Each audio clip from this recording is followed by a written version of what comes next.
I'm Will Walnuts, the immortal one. Welcome back to another episode of the UBEC Podcast, the DMV's #1 podcast, where we discuss a variety of topics and go through some of the week's obscure headline news that may have flown under your radar. This episode is sponsored by Henry's Pleasure Palace off Virginia Avenue in Hagerstown, your one-stop shop for adult books, movies, games, toys, and now featuring the largest selection of Delta 8 and 9 products in the area. Stop by Henry's Pleasure Palace and tell them UBEC sent you for $10 off your order of $50 or more. And without further ado, the Duke of Destruction, the almighty and unholy apostle himself, D-Rock. What's up, everybody? Welcome back to another week of the UBEC Podcast, aka not a Romanian punk rock band. We don't fuck with them Eastern Europeans. Well, you know, we do if you want to listen, but we're not going to buy any sponsorship, any products. We're not really going to do business with you, but you're free to listen.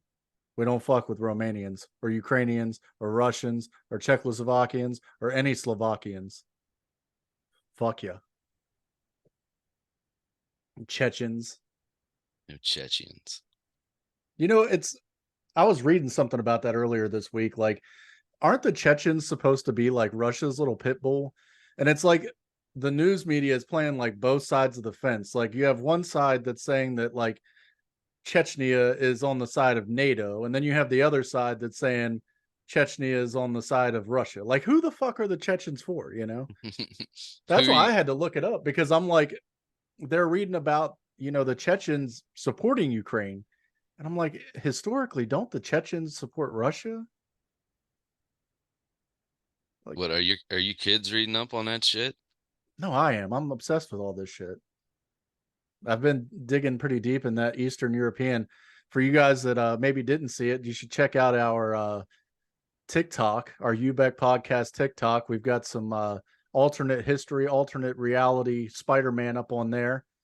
He was a commie spider, Spooderman. Ivan Morales. He's been cited several times with Russian dignitaries, generals, and I think I even had one on there where he was pictured with the man Vladimir Putin himself. So they're just out there spinning webs of lies. Russia, Ukraine, all of them. Check out the Facebook. The book faces with that fucking communist spider, Comrade Spider-Man, aka Spooderman. Comrade Ivan Morales. Ivan Morales. Isn't that new Spider-Man? Yeah. What's his name? That's not Ivan, but what is it? Miles? Miles Morales. Yeah, fuck that, man. Fuck Spider-Man. Those games are cool, but like they get boring after a while. I played the one Spider-Man that Sony came out with Miles Morales, and it's just they're all the same, dude. I played Spider-Man way back in like, I don't know, maybe like 2002, 2003 on like a PS2. It's the same goddamn game. That shit was tight when it came out the first time, though. Yeah, but I mean, the controllers are even like the same. They're the controls. The only thing that's really different is the graphics, and they're not. I mean, it's fucking New York City. It's a shithole anyway. So I mean, what are you going to do with all those tall gray and like concrete colored buildings? To make them look more real? They look real. You could fucking hand draw New York City and it would look real. They should give you the option in those superhero games to like be like a villain too. Like, instead of being like using your powers for good as Spider-Man, you should be able to be like an alternate, like evil Spider-Man and just destroy shit. Who's going to stop you, you know? Right. I play video games in fucked up ways. So, I mean, we talked about it a little bit last week where, you know, I'll keep an old save kind of handy. Like when I'm feeling like hell bent on destruction, and I just go on the warpath and I'm like, okay, time to go back to the old save and be the good guy again. You still been playing that Starfield? Yeah, not. I mean, I've been splitting my time. Of course, Rocket League, Starfield, and then I started playing MLB 23 again. I mean, I put it down, pick it up, put it down, pick it up. So I've been playing my character on that. Somebody should make a meme of you where it's like you in front of the podcast studio and you're just sitting in front of the mic and you got your headset on, you're like Rocket League and chill. Rocket League and chill. You can't chill when you play Rocket League, dude. Just make it like a But meme because you're always talking about when video games come up, you always bring up Rocket League. because I mean that's a constant one. Like I'm always on that. Starfield's going to be like that too, but I mean still it's only been out for a month now. So it can't be like, and that's not one that I mean, I don't know. I guess I do play it every day. I don't play, it's not the same kind of game. It's one where I'll just, like the last few times that I've played, I haven't even done missions, dude. I've played for like maybe 12 hours this week. I haven't even done a fucking mission this week. I've just been going around like hunting shit on planets for no reason, just searching shit. Just those Bethesda games, for all of you guys that play Bethesda games, it's a junk retrieval simulator. Yeah, it's a You lot of just farm. It's farming, isn't it? Where you just It's farm not even just levels, farming. like looting. Yeah, it's looting. Like you're just going around picking junk up. That's Or what like, I hey, this mean. looks cool. Hey, that looks cool. And like I'm an ammo collector, so I'll just go around like looking for ammo. Even though I have console commands and I can just fucking get like unlimited ammo for the shit I want. And then I'm like, right now I'm like hunting like legendary weapons and shit, like super powerful fucking weapons. So that's kind of what I do in starships. I've been like looking for, like, they have like these derelict starships out there that each have like a unique story. Like there's one, the crew was killed by fucking robots, and it was because of the captain. Like he didn't want to turn over control of they were like leading a mutiny against him, so he just like sent the AI on a warpath to kill all the crew. But eventually they killed him too. What the Like the fuck? robots, they killed everything. So you get on this ship and you got to kill all the robots, and you pick up like little like pieces of the story as you work deeper to the captain's, like the Okay. pilot. And there's one like, what else happened? Like they'll get attacked by like space pirates and shit, and some of them will have like the space pirates on the ship still. Some of them won't. It's pretty neat. It's a cool So game. you got to go in there and kind of clear the ship, loot it, find whatever you can on it. If there's people in there, you got to take them out. You sometimes there's not, and you get lucky. Yeah, more or less. But you're finding like it's not even like relatable to the full story of the game. It's just like a little side. It's not even a side quest. It's just, because you'll have Bethesda's huge for those too, like the little side quests. So I mean, you have the main story, and then you have like 100 different side quests that you can do. Right. Yeah, they are Different famous for characters that. that you meet. So Those it'll huge keep me busy. I mean, those huge open worlds and I just those Bethesda games are great, man. I'm gonna get that. I'm gonna go in and change my traits, and I'm gonna get the fucking, the adoring fan. Did you ever play Skyrim? Yes. Do you know who the adoring fan is? That blonde haired dude. I think I know. I think I know what you're talking about. They brought him back for Starfield, and you can have him follow you around. And apparently, like you just, if you, no matter what you do, he loves you. So you can go on like a murdering spree, and he'll Yeah. be like, "Oh, that was glorious. You're the best." That's great, man. I want to play that game so bad. Yeah, I don't know. It's awesome. Like people bitch, people bitch about everything. Everybody is a fucking developer nowadays. That's the problem with the internet, dude. Everybody's a fucking expert on everything. I tell you what, I remember back when we were in, I think I was like a junior in high school. I remember when Skyrim came out and it was just like incredible how vast and open world that was. Then you look at a game like Starfield that's like, shit, that's like what, three times, four times as big as Skyrim is? Isn't it Oh like yeah, it's huge. huge star Yeah, systems and galaxies and shit? I think they said like over 1,000 planets or something. Wow. God And that's damn. that one I was talking about last week. That game called No Man's Sky. Yeah. That one, they're saying like it's in the quintillions. Like it would take us 580 billion years or something like that to visit every single planet. On No Man's Sky or Starfield? No Man's Sky.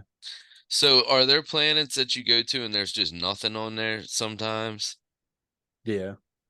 Like it's So, like it's mainly moons, and then like well, I can't think of what they call the other planets. Like the ones like Mercury kind of planet. Yeah. or even like a Venus. Like there's structures like they have mining outposts or abandoned outposts and shit, or like science outposts, something like that, or mining. But I mean, there's not like fauna or flora, like there's no animals, plants, there's nothing like that. It's just like a rocky, barren world, might have some features as far as mountains or like, I don't know, thermal, like fucking lakes of cobalt and shit. I don't know. That's wild. That's crazy. But yeah, I mean, it's pretty cool. And I mean, there's a good bit of planets that have like wildlife and shit too, though. It just sucks. Like, and I guess even No Man's Sky is kind of like that. It would be really hard to do. But like, I think the most animal life that you have on a planet is like 10 different species. That's a So lot it's like, though. yeah, then and that's what I'm saying. Like, I understand it from this perspective of a video game, like how hard it would be to like if they tried, like if someone made a game and tried to like do our actual, I'm looking out the window, but like our actual world out here outside this window, you know, into a video game, you know how fucking hard that would be? That'd be crazy. I mean, just off the bat, just human life, you're talking about 7 point some trillion or billion, I mean, NPC humans. And then what about all the countless different animals? How much wildlife is there on this planet? It's then the different species of plants, and it's just it would be so hard just to do one planet. So I get it. I mean, it just would be cool if you come across like 30, 40 different types of wildlife. Well, you know what? Speaking of big open world games, this kind of ties in with a headline that I was telling you about earlier, and I definitely want to get your opinion on this. So this pertains to the most anticipated game probably coming out in this decade, and that's going to be Grand Theft Auto 6. Now, the rumor is right now, and according to this article, Grand Theft Auto 6 is rumored to cost $150 upon release. What are Yeah, and I your mean, I don't know what site you told me what that was, but yeah, like when I Googled it, it's pretty much across the board. Like every site, like Screen Rant has an article like that. I think there's Daily Express. Start saving now for grand, like $150. I mean, what's it gonna have in it? well, Grand Theft Auto 6 has been in development since 2014 and has cost Rockstar over $2 billion. Rockstar has been adamant about removing these leaks from the internet, which has taken legal action against the leaker, which could indicate that there's some truth to the material that's in this article. The leak also indicates Rockstar plans to price Grand Theft Auto 6 somewhere around the mark of $150 upon release to make up for the game's insane budget. But What I mean, nothing has been confirmed yet. think about this too, though. Like whenever they released Grand Theft Auto 5, they released a complete game, a 100% complete game. They did. So there was no DLC. There Well, wasn't any of that bullshit. it wasn't completely complete because they were still working on the multiplayer and they actually had to patch that in I think like a month or two after release. But yes, you're right. I mean, the entire campaign, it was all there. There was nothing missing. And I mean, that's another one though. Like, look how big that world is. That world is massive. Like, you can still find new shit even after 10 years of playing it, you Absolutely. know? And And it's the same thing like a Starfield, like all the different stupid ass side missions you can do. right. And I'll tell you what, that's what makes a game like that and other games like your Skyrim, your Fallout, all your Bethesda, it's that it has so much replayability. It has worlds that are so huge with so many side missions like you talked about before. So is that the key to making a popular game? In my opinion, I think it is. If a game has replayability, if it's a game you can come back to, find something new, find something different, find something new to do every time you play that game, I think that's pretty cool. Yeah, well, think about it this way too. Like when Fallout 4 came out, it was probably $59.99. That's what game standard entry price was back then. So it's $59.99, and then years later, I think there's 4 or 5 different DLC packs that came out. So say they're $10, $15 a piece. Well, $15 a piece, you've got 60 additional dollars on top of that 60. That's $120 for that game. And you take GTA 5 with 0 DLC. They've patched in new music, because you have that iFruit radio or whatever it is. You can play multiplayer for free. You don't have to spend money for that game. So, I mean, if you want to, build up and have different cars, they have packs for that you can buy, or the shark cards or whatever they are. But I mean, by and large, the game is $60, when it came out brand new. Now you can get it for $20. It's true. So, I mean, the games, are they really that different in price? Like, you're getting the full completed game up front 100%. So charging that 150, I think it's relative. I mean, is it important for you to have the game as the day it comes out? Or are you going to wait for the price to go down? Or, it's just, that's more of like a personal question. I mean, for me personally, I'm not going to buy it at $150. I'm going to wait probably a year or two, especially for the patches that come in, and I think they're doing it on that Unreal 5. Not many games have come out using that engine. Right. So you're going to have, it's like a cyberpunk kind of issue where 2077, they said this Cyberpunk 2.0 patch finally fixed the game. It's been out for like a year and a half, 2 years. So this game came out broken because it was using a new system and a new program to come out on. You didn't release it right, so you still pay that. So I like to wait. Like Starfield, I wasn't going to wait for that. I'm a Bethesda fan. So I mean, if you're a Rockstar fan and you love Rockstar games and you love the GTA games, yeah, they're going to go out and buy it for that $150. But someone like me, I might just sit on it. Well, good luck to Rockstar. Let's hope the game they release is a full game.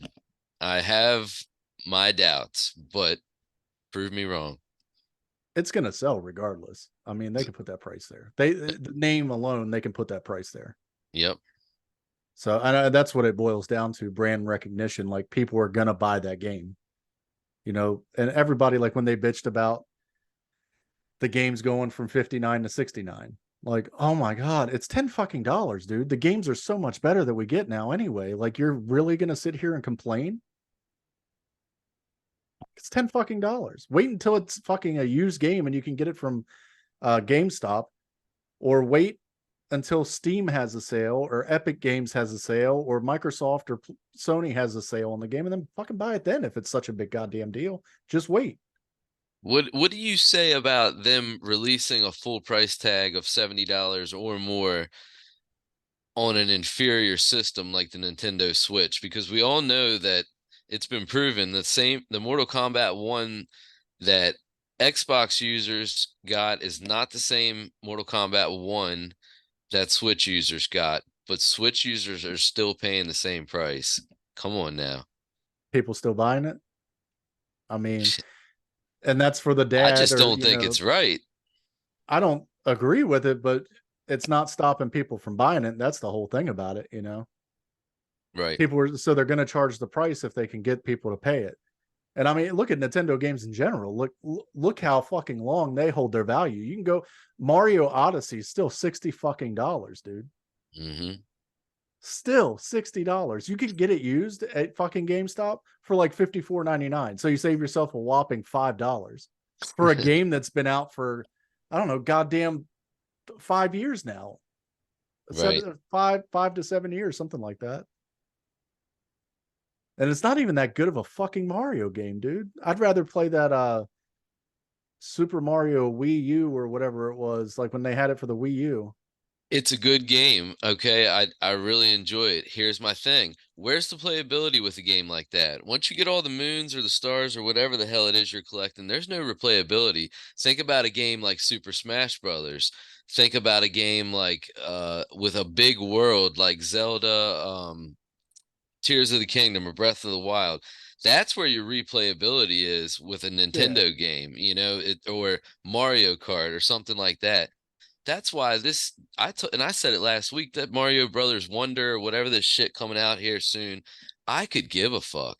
I don't care about another tedious platformer to save my life. Now, if it was another Mario open world game, like a Mario 64 style, but new and up to date, yeah, I'd be all over it. But do we need another Mario platformer? Not really. Yeah, but they're never going to end. I mean, that's the They're staple not. of their platform. Well, they're not. And you got young kids now that are into Mario, wearing the t-shirts and stuff. So there's your audience. It's just like WWE, if the young kids are buying it, parents are buying it for them, they're going to keep doing what they're doing. Well, it's someone like me. I mean, that's where do you think the kids learned it from? Because I like Mario games. I'll play them every once in a while to put them on and just, shit, I still play Super Mario 3. It's one of my fucking all-time favorite Marios. That's a great game. That first world, the world one, I've probably played that no less than a million times, dude. Yeah, I exactly. know those maps like the back of my hand. Yep. Me But it's too. just you get in and you play those and your kids see it, and then they have a newer game that comes out and you want to see what the new Mario is. I mean, I haven't bought Mario games since I don't know when, though. It's just I'm not going to shell out $60 for a game that I'm going to put on every once in a while. That's where I think Nintendo needs to get their shit together and do kind of like what an Xbox or a Sony does and release those games on that Nintendo network. Like the new title Mario game, the new Right. title Zelda, release those to that exclusive network and increase your price by like $20 or something like that, just to make up the cost of the that you're going to lose on the actual cartridge. While we're on the subject of video games and Nintendo, and we're going to move on to another topic here after this, do you think the Nintendo Switch is dead yet? No, I mean, its sales are down, but they're working on a new one. Nintendo is it's never going to die, but it's never going to be the most popular either. I'm not talking about the company. I'm talking about the Switch, the console. Do you think it's dead? Do you think it's still got some more AAA titles to shit out? Like, what's your opinion? They're going to be hard pressed for AAA titles coming out on that. I mean, it's just especially like their platform, like Nintendo games. Well, they got They're, the Metroid. They're probably not going to do another Zelda. They are doing another Mario, which they're going to release, but they got the Donkey Kong. Their IPs are endless. Yeah, but the people are going to want to keep up with the technology at the same time too, because the same people that play, there's no one that's exclusively playing Nintendo. Yeah, Because it's like what you just said about the Mortal Kombat. Mortal Kombat that you get for Switch isn't the same that you get for an Xbox or a PS5. right. And it's like even like with me with PC, like Starfield that I play on PC isn't the same Starfield that I'm playing on Xbox on the Series X.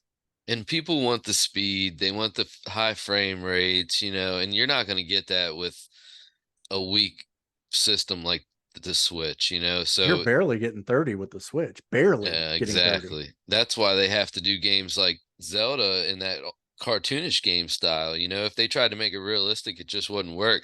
I'm still fascinated by the fact that they were able to port Doom Eternal on there and The Witcher 3. God, that's a pretty big game. No Man's Sky. I haven't seen that one in action.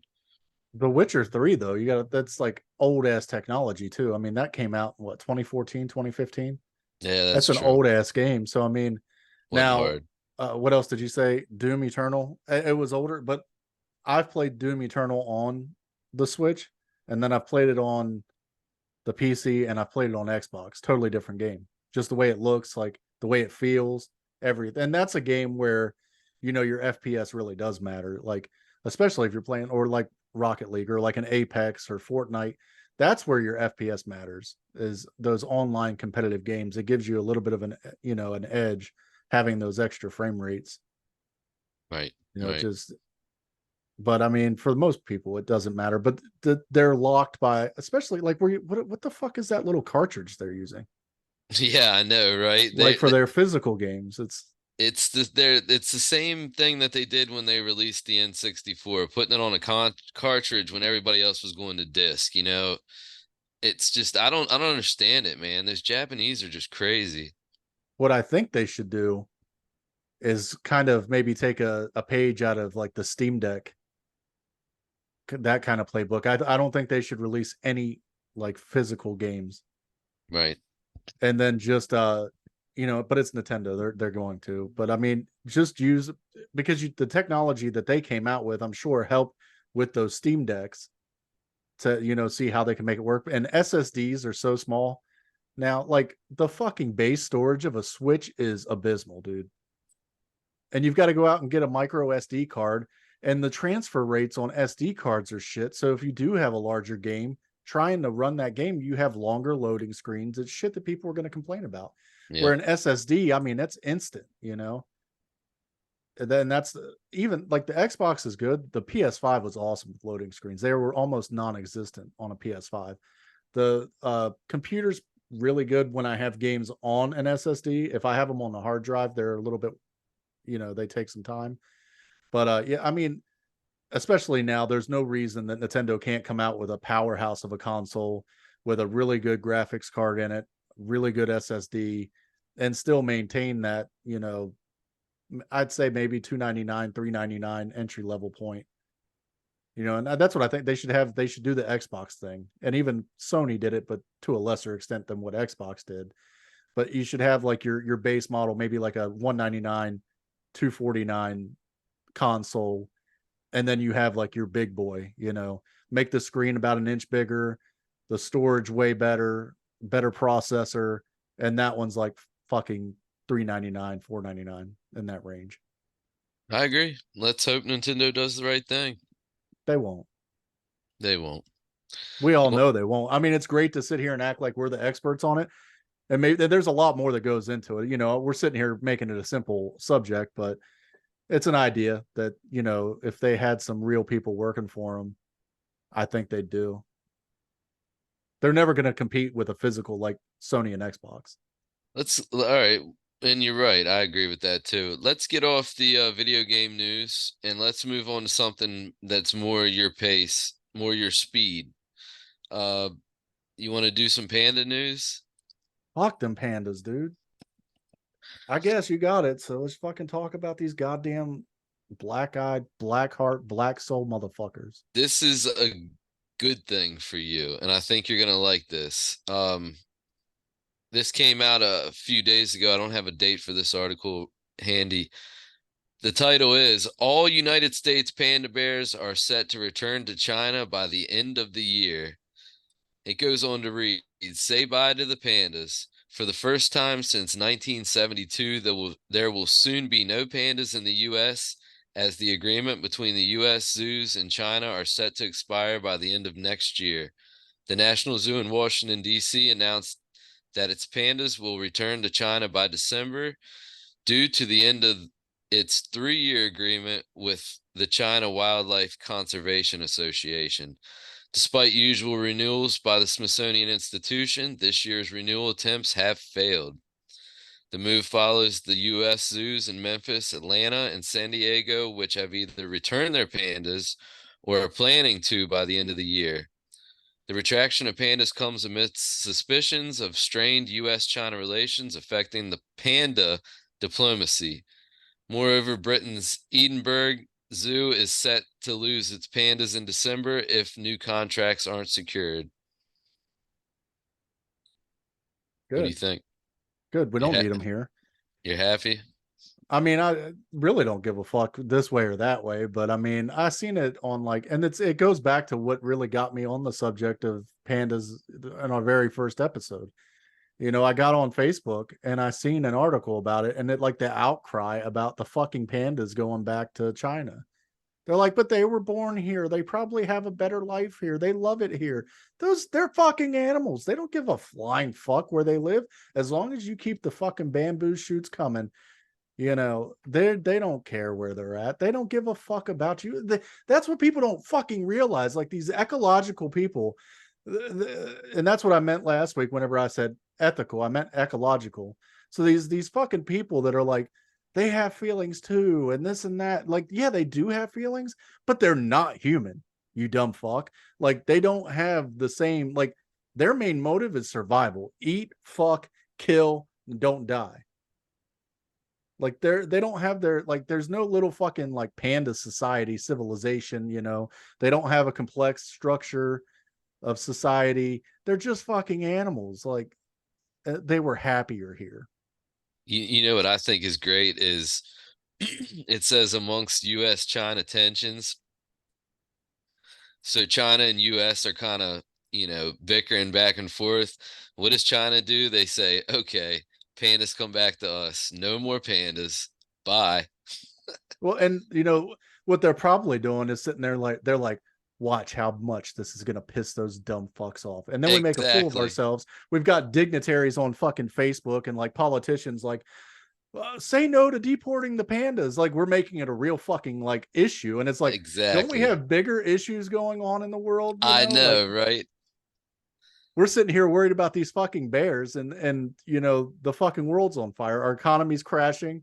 You know, let's talk about fucking auto loans being in default, the highest number since the Great Recession. Auto loans are in default. The only reason that fucking house loans aren't in default right now is because the interest rates were so goddamn low. But wait for people to start really paying these interest rates that they're getting on the new home purchases after, say, like 2021, when the Fed started jacking that rate up.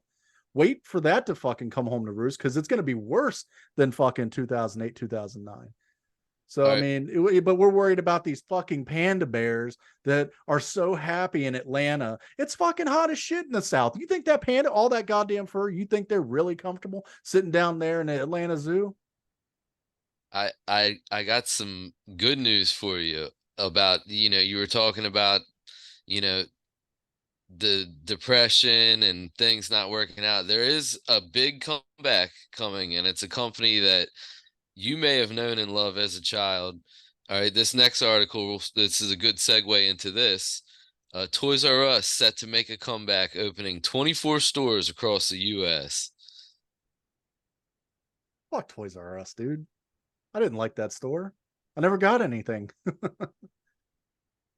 Toys R Us, under its parent company WHP Global, is preparing for an ambitious U.S. return with up to 24 new flagship stores and additional outlets in airports and cruise ships.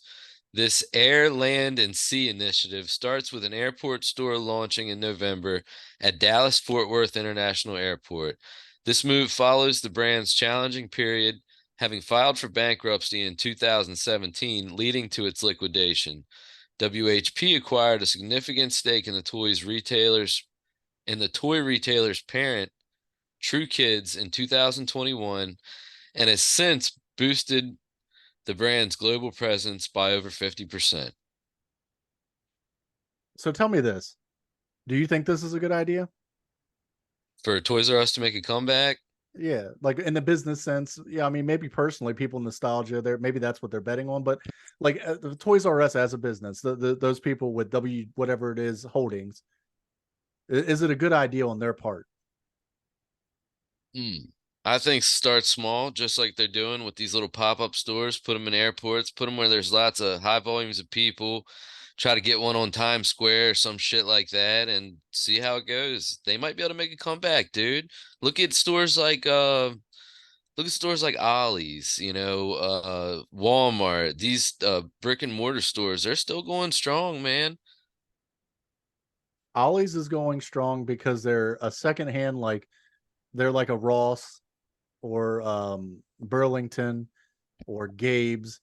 They're That's why Ollie's is, and like Big Lots. That's why they're going strong. They're taking all the rejects at the resale, or the shit that went on clearance and no one ever bought, from like Walmart, Target, Sam's Club, Home Depot, all that shit. So that's why they're going strong. Walmart's never going anywhere. They have a fucking empire. Target's the same way. Those are the names that and also part of their success is they didn't latch on to that idiotic fucking notion of overpriced leasing for a mall, you know, and they're not in strip malls.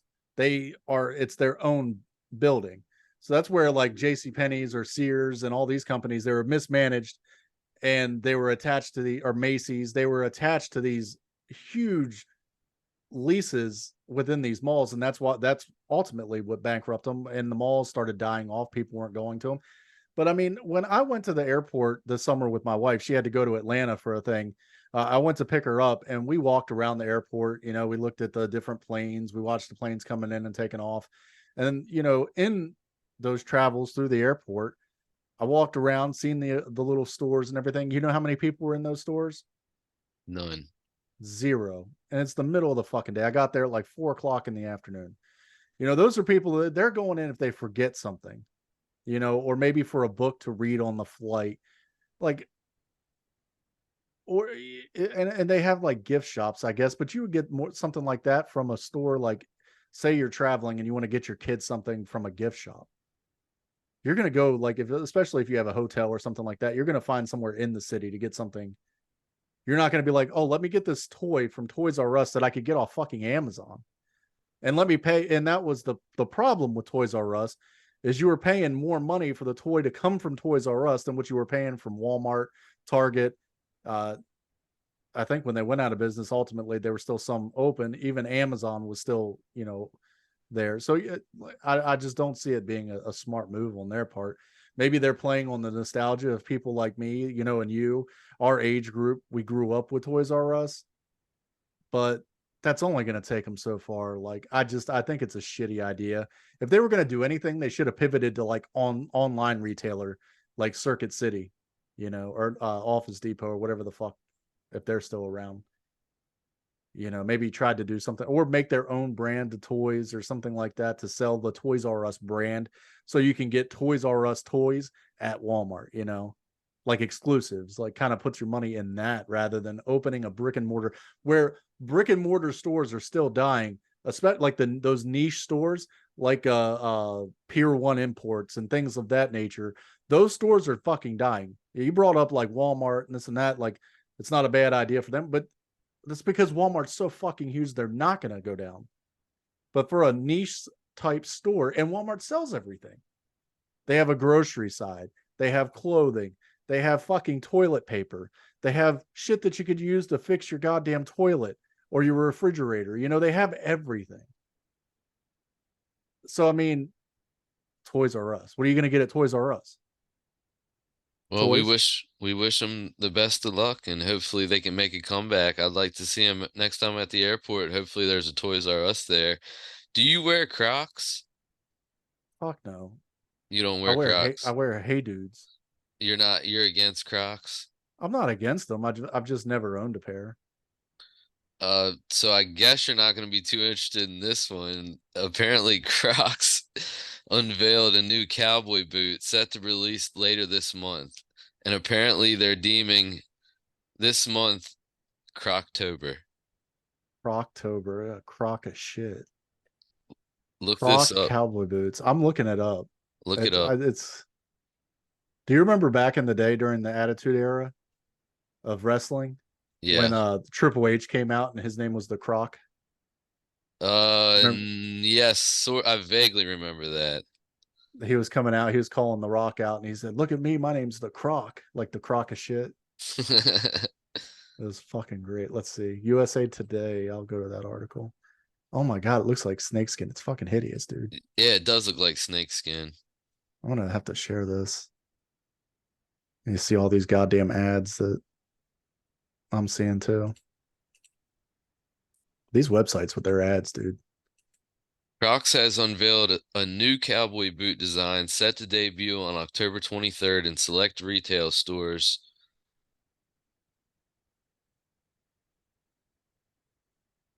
That's ugly as fuck. It's even got like the stirrup or Spurs. the spurs. Yeah, sitting here, I'm saying stirrups.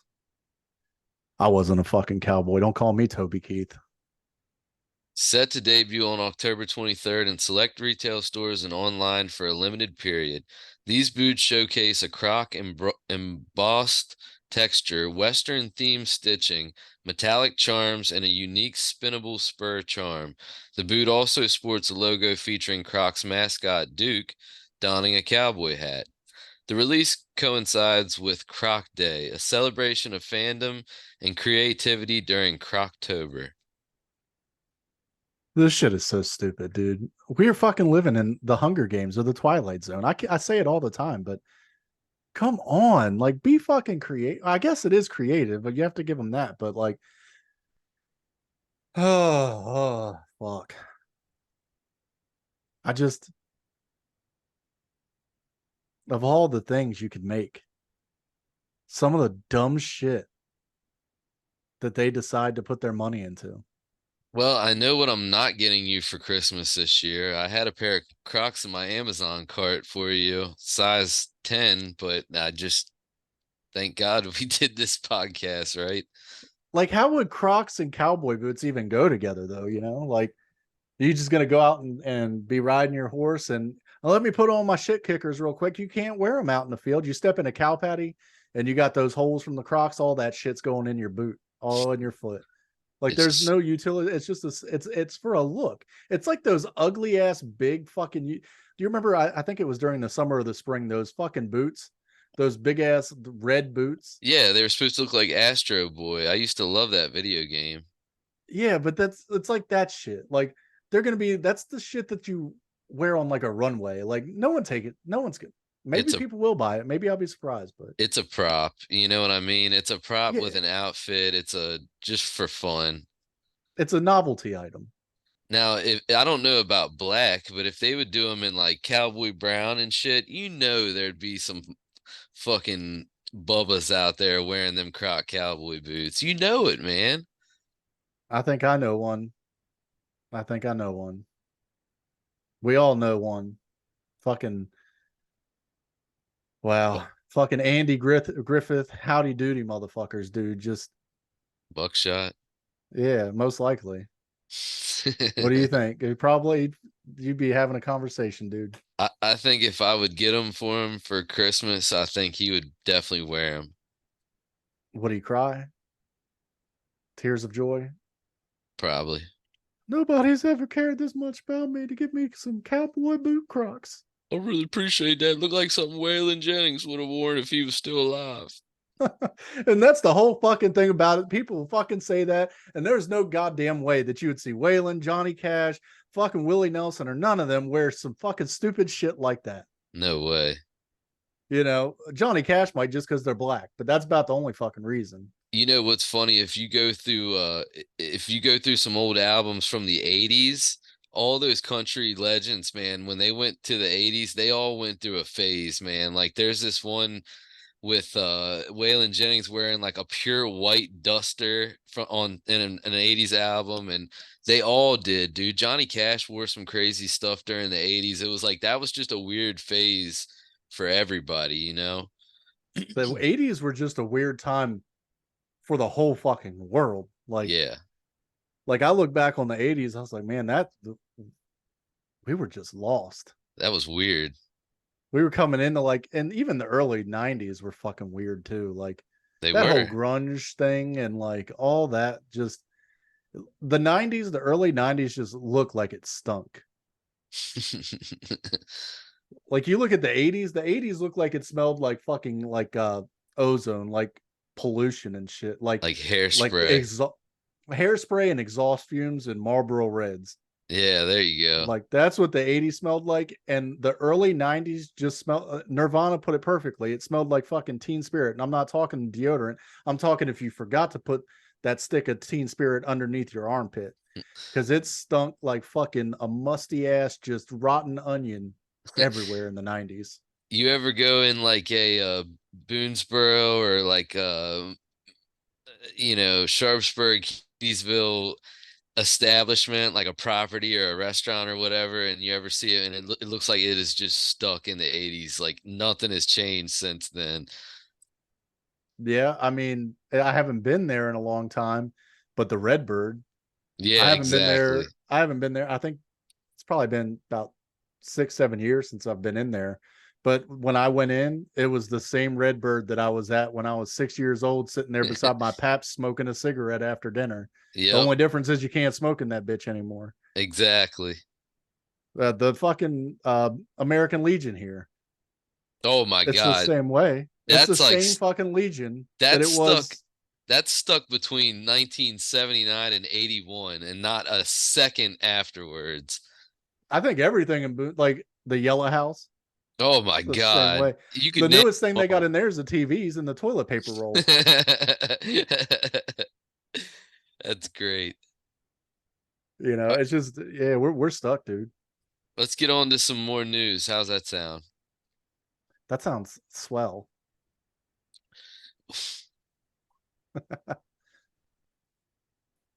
What we got? What kind of news? All right, this is from futurism.com.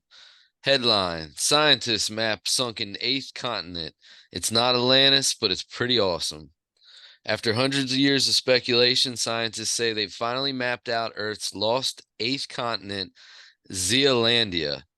In a new study published in the journal Tectonics, researchers announced that they've finished mapping out most of the 2 million square miles of Zealandia, Earth's mostly submerged eighth continent that mainly breaks the surface as the island of New Zealand.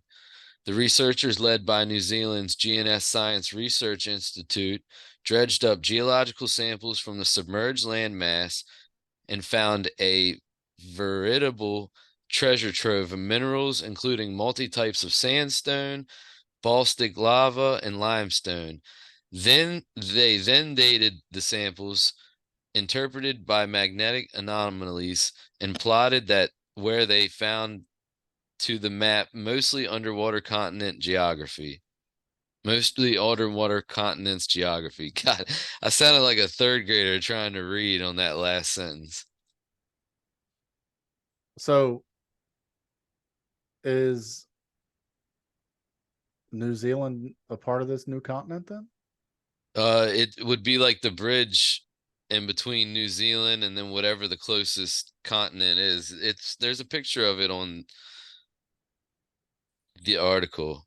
Yeah, I'm trying to look. I had an ad pop up of a So, fucking in, cat. So indeed, as the researchers wrote in the newspaper, New Zealand and its neighboring island cluster, New Caledonia, have never been regarded as part of the Australian continent.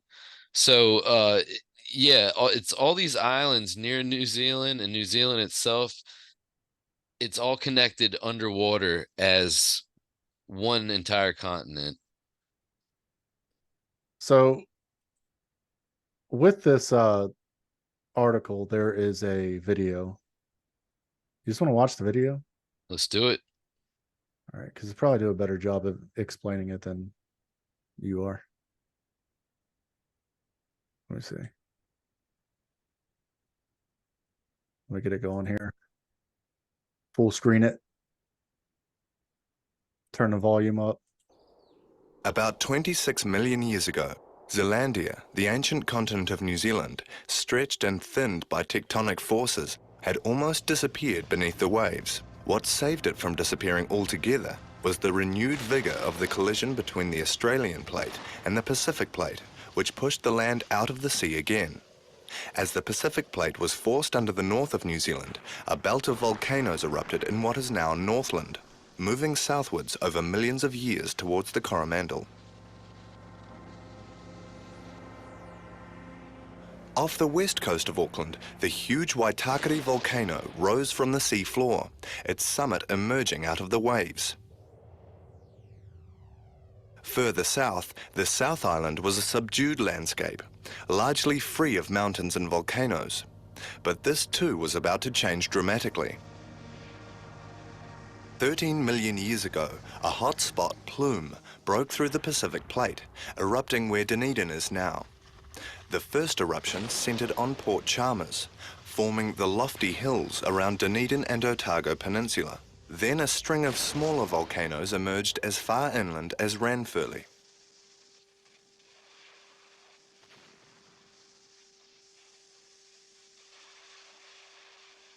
"10 million years ago, it was Christchurch's turn. A hotspot created three massive overlapping shield volcanoes, Banks Peninsula. 4 million years later, the action had shifted further east, as yet another hotspot brought the Chatham Islands up out of the sea in a series of blasts over 4 million years.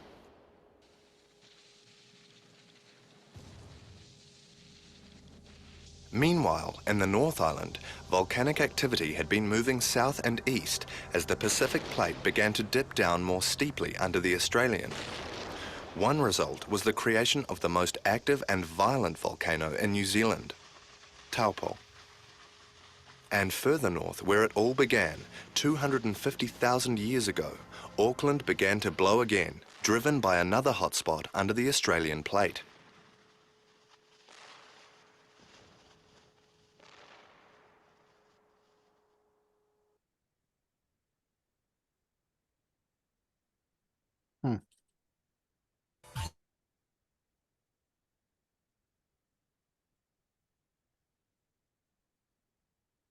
Okay.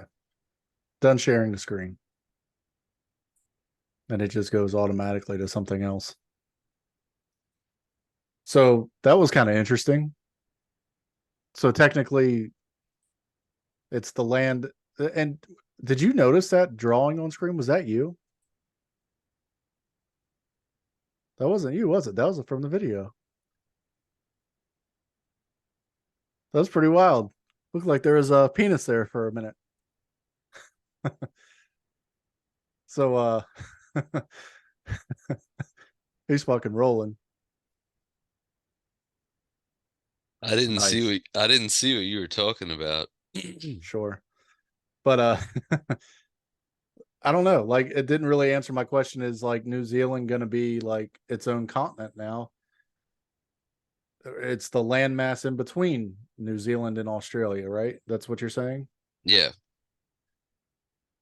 But then, like, when you're looking at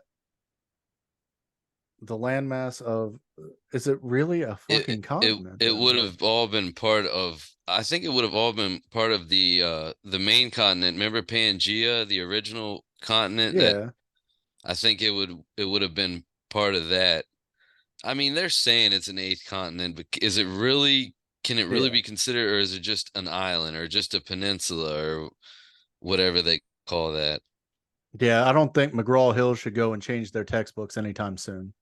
No, I don't think so either. But it's an interesting theory, I guess you'd call When it. it goes to show that, you talk about these guys, is it Randall Carlson and all these guys, like everybody calls them cuckoo, but this proves that it could happen, Right. And who's to say that there weren't humans or another intelligent species? Like, how quickly civilization could be erased and you wouldn't even know that we were here. Who knows? Or if there was a huge devastating event that happened hundreds of thousands of years ago, we were technological. The whole theory of what he has, that the pyramids are way older than what we have them dated as. It's pretty wild. To me, this proves it. Or even that Atlantis exists. You really don't know, right? Right. And this proves it's possible. And I mean, they have some pretty good evidence for Atlantis too, like just especially with the LiDAR that they have now, like showing the columns. I mean, look at what is it? I'm thinking Mesopotamia, but what are the Sumerians? Like what we found from the Sumerians in like the Middle East and everything. What we found, it's not like we're not finding temples and huge structures. We're finding like the foundations and everything that the cities were built on. Right. So I mean, what happened to the rest?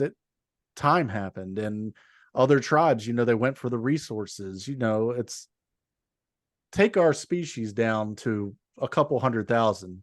See how quick we go back to the fucking Stone Ages. Because those smart people, man, they're far and few between. Ain't nobody gonna be the people that are working the nuclear plants and shit's Homer Simpson. The people that designed it aren't there running it. So take them out. Take a majority of the population out. See what happens. We're going back, and it's going to take us a while to get back to where we're at now. You're going to be cold, and you're going to be sitting there fucking burning all the books that tell you how to like do shit and how to make things. And you're going to be burning that shit to make yourself warm so you don't die. You're raising your hand. Do you have a question? You ready to go into the next news article? Sure. What we got next? You like spicy stuff, don't you? Yeah. My stomach doesn't like it, but I mean, I enjoy it. How many Carolina Reapers do you think you could eat? The actual pepper. No, I'm not fucking eating any of the actual peppers. What about when you were in your prime, before you had the adult stomach issues that you have now? Could you have eaten some whole Carolina Reapers? I mean, could I? Peppers and heat is always better paired with something. All right, so would you eat them and dip them in ranch and eat them like that? No, I'd make a sauce out of them, put them on some wings, and dip them in ranch, and then eat them. But it's just I've never been like a pepper eater, just eating a pepper, like just for the sake of eating it, you know. Well, then you wouldn't be able to keep up with this Canadian who broke the speed record for eating 50 Carolina Reapers, Mike Jack. This is his name, Mike Jack. So he's one of those guys with two first names, or a first name as a last name. You can't trust people like that, you know? You can't. You definitely can't. Mike Jack beat his Shady own time. motherfuckers. Mike Jack beat his own time for eating 50 Carolina Reapers, then ate 85 more for a total of 135 in a single sitting. On, excuse me, hold on one second. Mike Jack of Canada consumed 50 Carolina Reapers, the world's hottest pepper, with a 1.64 meter Scoville heat units in 6 minutes and 49.2 seconds. For comparison, a jalapeno has between 2,500 and 8,000 Scoville units. So It's hot. yeah, the pepper 1.64 million is what I meant to say when I read it the first time. So yeah, it's way hot. I think he's probably using PEDs. He's Uh, spraying some lidocaine in his mouth and shit. In total, Jack consumed 135 Carolina Reapers. The stunt helped propel him to second place on the League of Fire's Reaper Challenger leaderboard, which tracks the highest number of Carolina Reapers eaten in a single sitting. The initial shock of the spiciness is intense. The second one doesn't seem as bad, but each one after that gets hotter and hotter as the peppers touch new places in your mouth. And this was a quote from Mike Jack. So that's pretty hardcore. What are your thoughts on that guy? Well, it's got to be hot, dude. And it's not just like I've eaten hot shit. So have you. You know, those beans from Memorial Day, they weren't the spiciest thing, but it's peppers in general, like spicy peppers. They sneak on you. Like They you do. say that first bite, you're like, oh, it's not that hot, You're and then brave that after that. oil, Yeah. it all starts moving around. It's so you like I said, you don't even like if he just ate that one pepper, his mouth would have continued to get hotter and hotter because Right. as the oil and everything, well, that's why they say like everybody's like, get you a cup of milk, drink you a cup of milk. Feels good when you eat something hot. Like it's soothing because it's thick, it's creamy, but it's not the best because all you're doing is swishing that oil around. What you need to do when you eat something hot like that, you need to get you a fucking piece of bread and absorb some of that oil and absorb that shit from it. But Uncle yeah, he's a Papa Dustin, he's preaching the holy apostle on you kids. Put down the milk, pick up the bread when you're eating the peppers. I hope you guys out there are listening to this. maybe you know if you want to have the milk because hey, I like milk, but that's what kind of always got me with eating it like spicy. Like I don't want that spice in that milk mixing in my stomach. Ooh, yeah, good point. Because you know how you feel when you got a fever and shit and you drink some milk and it starts curdling in your stomach and Ooh, yeah, it's dude, just the not cool. flavor profile isn't there to Nasty. match like you know some people that fucking eat grape jelly on biscuits like on sausage biscuits, so it's kind of strange it's flavor, but I don't think I would, you know, milk and peppers, it doesn't even sound like maybe I would choose like a cold glass of water or something over top of milk with when I'm eating a pepper. I don't know though, but I don't think I'd sit there and eat fucking 80 some peppers at once, like of any kind of pepper, not even fucking bell pepper. They're not even hot. It's not like, it's like I said, that's an accent to food. That's a enhancer, a flavor Yeah, enhancer. It's not the main course, agreed. So, and I don't know any dish that you could put 85 of any pepper in. You imagine fucking putting 85 bell peppers or serrano peppers or jalapenos in your fucking pot of chili. Mm. It wouldn't even make it hotter. You have pepper soup. I've had chilies with fresh habaneros in it, and dude, it was great chili. I mean, it was awesome. Was it spicy? Oh yeah, but it was good. I'm actually having chili tonight for dinner. Chili. I'm having white chicken chili. Oh, wait, would you guys use ground chicken? No, chicken breast, shredded chicken breast, Oh, Great Northern pinto, and the beans that start with a C. I can't remember the name of them. And then yeah, some jalapenos, rotel, like chilies and tomatoes. well, let's move on to my last article of the evening so you can get to dinner here soon because you're making me hungry too. It's good. All right, this is from Business Insider. This is an older article. This was actually from back in September, but September really wasn't that long ago because it's only October 6th. So, the former Russian arms dealer known as the Merchant of Death, who the U.S. exchanged for Brittany Griner, is back in Russia and is now learning to use a smartphone. The U.S. swapped Victor Bout, a once notorious Russian arms dealer, for WNBA star Brittany Griner last year. Known as the Merchant of Death, Bout spent 15 years in U.S. prison. Bout is now back in Russia, adjusting to modern life and running for local office. What do you think about this? This is some wild stuff, isn't it? Yeah, it's great. Let's just like teach this arms dealer how to fucking use social media and fucking smartphones. He's going to be having listings for nuclear warheads on fucking eBay. It's Once great. And he's running for a local office too. It's even better. Like Russia doesn't have enough fucking psychos running that country.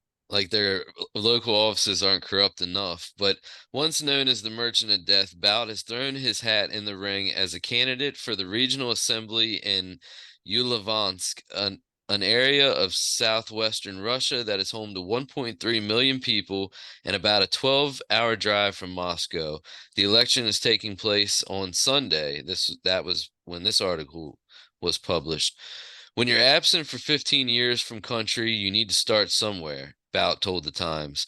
So for me, going into regional office, it's a better way to understand the problems. I need to meet people. I need to learn how they live. um, Griner, for her part, oh, hold on a second. Let's see. 15 years. The career pivot isn't the only challenge facing Bout, who was first arrested by police in Thailand in 2008 before his extradition to the United States. He told the Times he's still learning how to use smartphones and exploring modern technology like electric buses. Bout said the career pivot was also inspired by the collapse of his business dealings, which first began in 1990 and included massive arms deals across several countries. Since his release, Bout has been a vocal supporter of Russian President Vladimir Putin's war in Ukraine. He's a member of the pro-Kremlin Liberal Democratic Party and has made several visits to the Russian-occupied Ukrainian territory, the Times reported.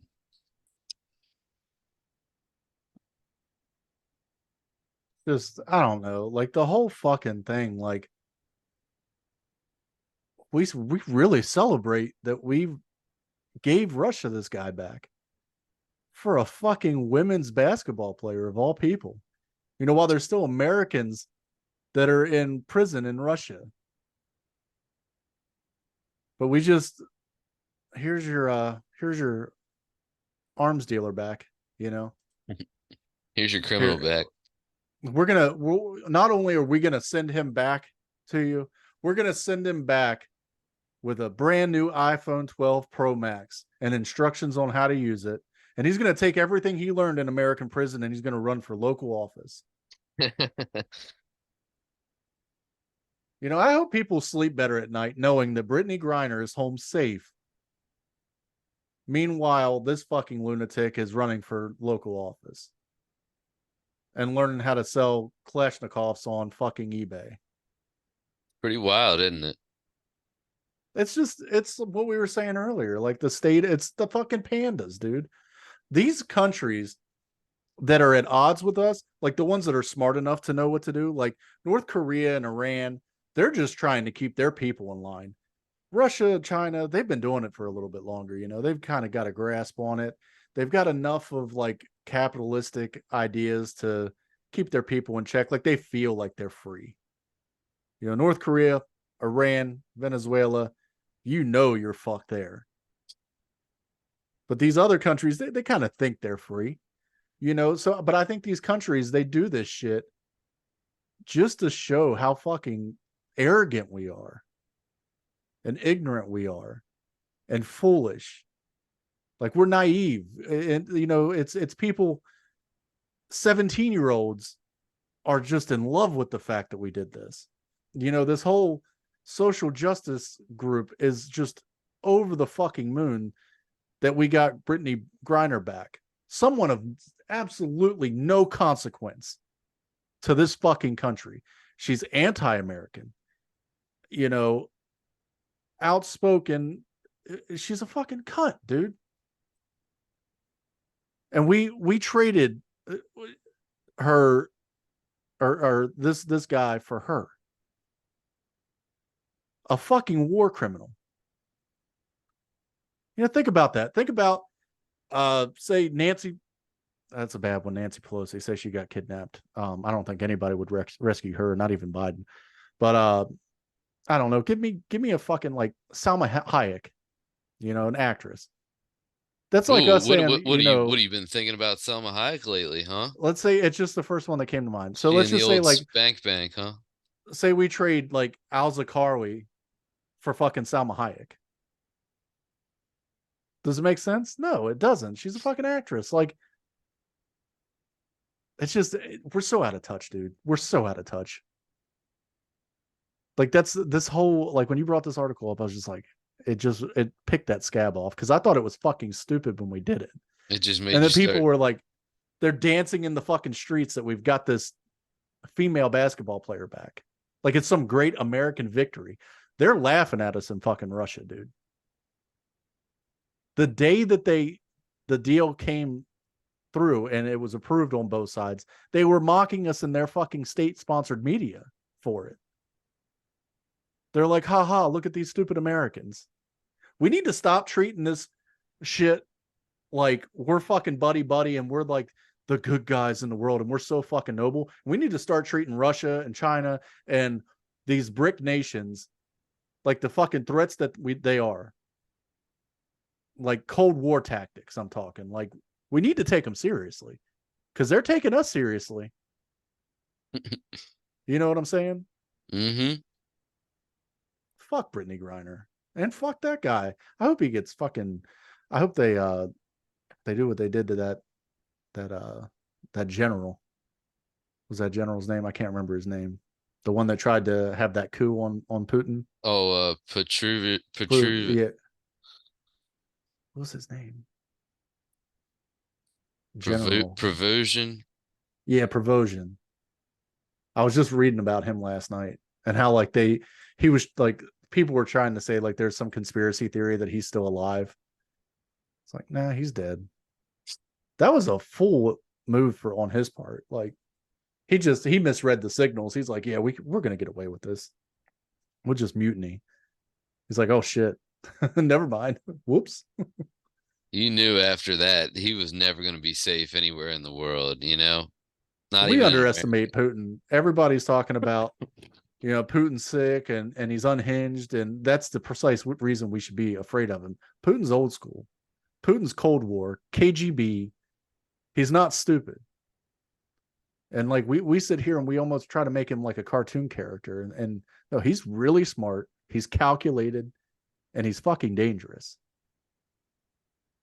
But we want our WNBA star back. Baylor's own Brittany Griner. Thank you, Mr. Putin. We applaud you. All right. Well, that's going to wrap it up for the news segments of the week.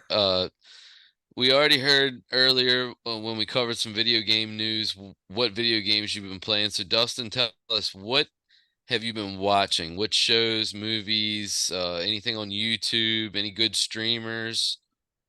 Man, I've been rabbit holing it with Patrick, Bet, David, PBD Podcast. Been going pretty strong on him. That's about what I watch. Been kind of looking at Shameless again, watching that. That's more of like something that I can watch with my wife. So we watch that together. And then when she goes to bed, I'm still up for another 2-3 hours. I'll put on. She won't do the PBD. I mean, if I put it on, she wouldn't pay attention to it. It's definitely not in her wheelhouse. Like, it's political, and he brings a variety of different people on, some that he agrees with, but he brings on a lot of the other side on. And that's one thing. And even like people that because that's the great thing about him. I don't think he really has a stance. Like, he's definitely Republican.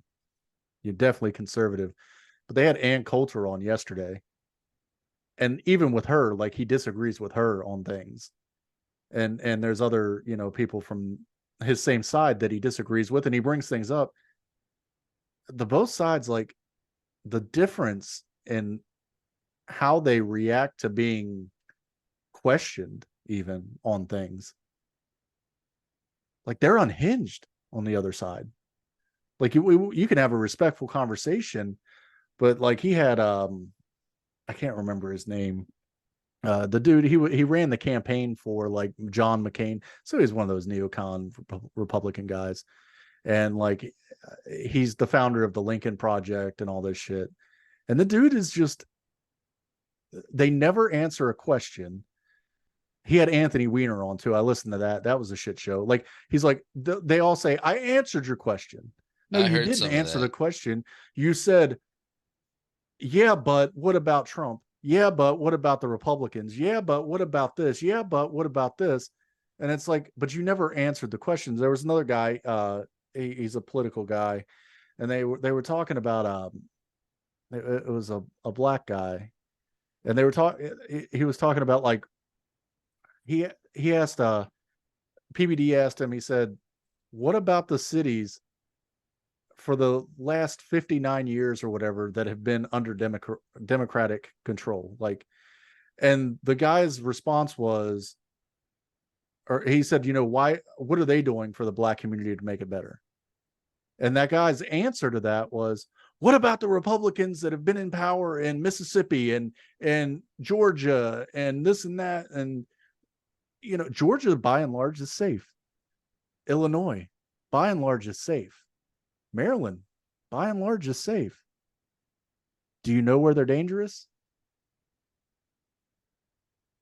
Democratic ran cities. So, I mean, on the state level, it's from the federal. There's only so much the federal can do. There's only so much the state can do. And it trickles down. It's segmented, so you can't say, well, you had the Senate and the House for so long. And so, all right, let's not get into politics, man. There's no reason to bring that up. But yeah, you check out Patrick Bet David. Been watching that. I have, and so that goes to the audience at home. Check them out. I've been watching a lot of Angry Video Game Nerd episodes, man. I love that show, James Rolfe. And Civvy, if you got Civvy 18, I think, on YouTube, he reviews a lot of first-person shooters, and he's a big game.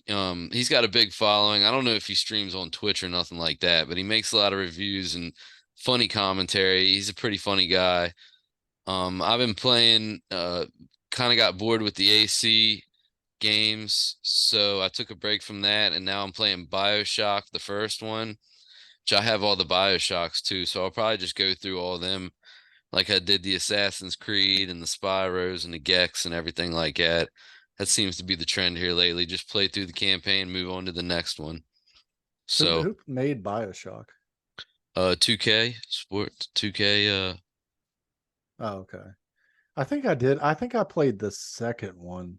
It came out a while ago. It was during the PS3, Xbox 360 generation. Yeah, I think that's when I played. I played it on a PS3. Yeah, they're good games. They're loot games, but they're cool first person shooters. They got cool stories with them always. See, and that's what I've been getting, like, back to what I've been like with the Starfields and shit. It's the open world, but it's still like it's got elements of everything, like open world RPG shooter. Like Yeah. that's what's nice about that game to me is it's a mixture of everything I like, because I'd love to get back into playing like an Apex or a Call of Duty, but man, it's just so fucking hard. Yep.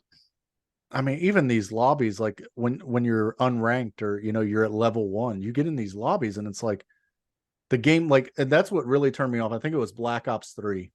I got that game when it first came out. I remember you were living up in Hagerstown by Leitersburg Pike. Remember you Yeah, had that apartment up there? Because you and I were yeah. playing Black Ops 3. And like even that game, like the day it came out, it's like I'm already getting fucking murdered. It's like you guys have been playing this game as long as I have. How are you this much better already? Like Yeah, how are you so good? Black Ops 1, I was good at that one, and Black Ops 2, and then it's just like maybe it's and everybody says it's these kids that have nothing better to do that sit around and play games all day. Well, it's not just that. There's just some people that I guess are fucking great at video games. Yeah, the skill curve on those multiplayer shooters is just ridiculous. It's too much for me too. And I think I said it last episode or one of the episodes before. I don't have the time to sit there and devote to, leveling up and being the best fucking insert first person shooter game of that year. It's not that important to me. I'd rather have a good story, good gameplay, and like you said, uh, a wide variety of it's got the FPS elements, the RPG elements, the open world. That replayability is what's important to me. I want a game that I can go back to every single time and have a good time with it.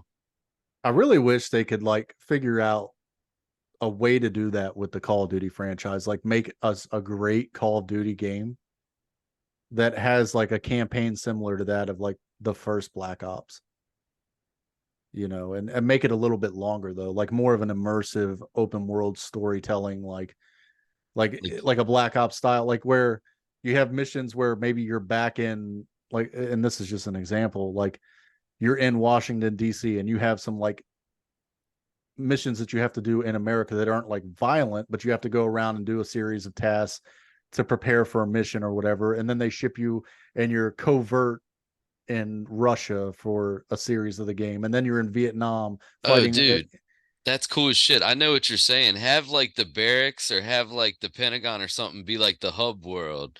And then in that hub world, you go on different missions based on whatever you've been doing, throughout the campaign.